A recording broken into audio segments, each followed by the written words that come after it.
বন্ধুরা, আজকে আমরা চলে এসেছি কুমারমোহন গ্রামে। তো এখানকে আসার কারণ হচ্ছে আমাদের ফেসবুকের ক্রিয়েটার পুরাণ সর্দার দাদা ভাইয়ের কাকা মারা গেছিল, তার শ্রাদ্ধানুষ্ঠানে আমরাকে নিমন্ত্রণ করেছিল। সেই উপলক্ষে আমরা সকলে এসেছি।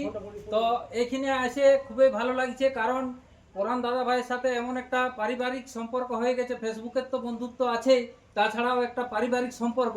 এই পারিবারিক সম্পর্ক ছাড়া তাদের সমস্ত কাজে আসা যাওয়ার একটা সম্পর্ক সৃষ্টি হয়েছে। তো আসে এখানে আমরা যে আসতে পারছি, পুরানদার কেমন লাগছে একটু বললে ভালো হয়। আমাকে দারুণ লাগছে।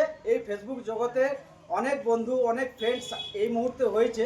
আমি অনেককেই আমন্ত্রণ করেছিলাম। তো দেখতে পাচ্ছ বন্ধুরা, এই মুহূর্তে যারা আছে আমার বন্ধুরা, এরাই কিন্তু আমার সবচেয়ে, আজকে মনে হচ্ছে যে এরাই সবচেয়ে আমার সবচেয়ে প্রিয় মানুষ, কাছের মানুষ, সামনের মানুষ। তো তোমরাকেও বলবো বন্ধুরা, এরকম ফ্রেন্ড দরকার। এরকম অ্যাক্টিভের সাথে সাথে এক ডাকে যারা চলে আসে, বন্ধুর পাশে দাঁড়িয়ে বন্ধুর সমস্ত কার্যকলাপ সুসম্পন্ন করে।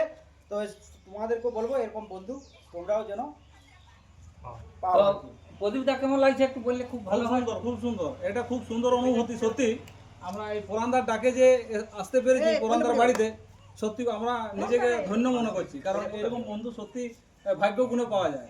তো আমাদের খুব সুন্দর লাগছে। তো কার্তিকদা কিছু বলো তুমি। তো আমি এখানে এসে খুবই আনন্দিত বোধ করছি, কারণ এই যে এত যে বন্ধু। সমাচরণ দা, তো এইখানে আসতে পারে তোমার কেমন অনুভূতি হচ্ছে একটু জানাও বন্ধুরাকে। কি বলবো, এত সুন্দর একটা পরিবার, এত সুন্দর একটা জায়গা, আর এত যে বন্ধু, এটা কিন্তু ভাবিনি। সত্যি এটা স্বপ্ন কোনদিন ভাবা যায় না।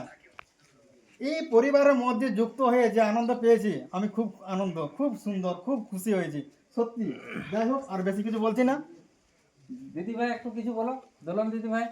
এই পরিবার আর কি বলবো, আসতে পারে আমরা খুব গর্বিত। আর এই দাদা ভাইয়ের কি বলবো ডাকে আমরা সবাই আর কি ছুটে এসেছি, আর কিছু বলতে পারছি না। আমরা এই পরিবারকে এসছি বা এই পরিবারকে ভালোবাসি, সবাই ভালোবাসো। ফেসবুক জিন্দাবাদ। ফেসবুক জিন্দাবাদ, ফেসবুক জিন্দাবাদ, ফেসবুক জিন্দাবাদ, ফেসবুক জিন্দাবাদ। তো বন্ধুরা, সবাইকে বলছি সবাই সবার পাশে থাকবে এবং সবার পরিবারের কাজে যাবে। সবাই পরিবারের কাজে গেলে সবাই নিজেকে ধন্য মনে করবে এবং তার কাজটা সহজেই উদ্ধার হবে। তার মাথার চাপ বা বন্ধুর ভালোবাসা যে কতটা, আমি একা নাই, আমার পাশে এতজন বন্ধু আছে। তাই বন্ধুরা সবাই সবার পাশে থাকবে। তো ভিডিওটা আজ এখানে শেষ করে দিলাম।